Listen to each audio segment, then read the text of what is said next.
Emergency के 50 साल पूरे होने पर जहां एक तरफ बीजेपी ने इस मुद्दे को उछालने की कोशिश की, तो वहीं दूसरी तरफ इसके पलटवार में कांग्रेस ने भी बीजेपी और आरएसएस पर निशाना साधा।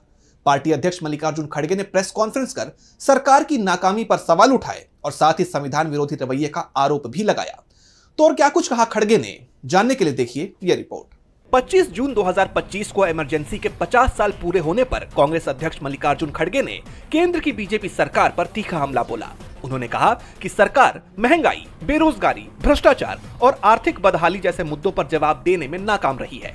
खड़गे ने काला धन वापस लाने के बीजेपी के वादे पर सवाल उठाते हुए कहा कि सरकार अपने झूठ को छिपाने के लिए नाटक रच रही है और इमरजेंसी का मुद्दा बार बार उछाल रही है। खड़गे ने बीजेपी पर संविधान विरोधी रवैया अपनाने का आरोप लगाया। उन्होंने कहा कि जिनका स्वतंत्रता आंदोलन और संविधान निर्माण में कोई योगदान नहीं, वो आज संविधान बचाने की बात कर रहे हैं। बीजेपी और उनके वैचारिक संगठनों ने रामलीला मैदान में संविधान जलाया और बाबा साहेब अंबेडकर, जवाहरलाल नेहरू और गांधी की तस्वीरें फूंकी थी। बीजेपी संविधान को इसलिए स्वीकार नहीं करती क्योंकि इसमें मनुस्मृति जैसे उनके पारंपरिक तत्व शामिल नहीं है।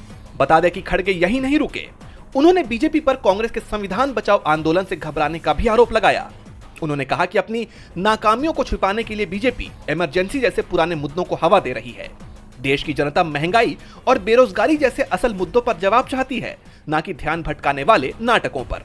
अब इमरजेंसी जैसे मुद्दे पर कांग्रेस के इस पलटवार का बीजेपी क्या जवाब देती है, ये देखना होगा। लेकिन एक बात साफ है कि खड़गे के इन आरोपों के बाद बीजेपी बुरी तरह से घिर गई है।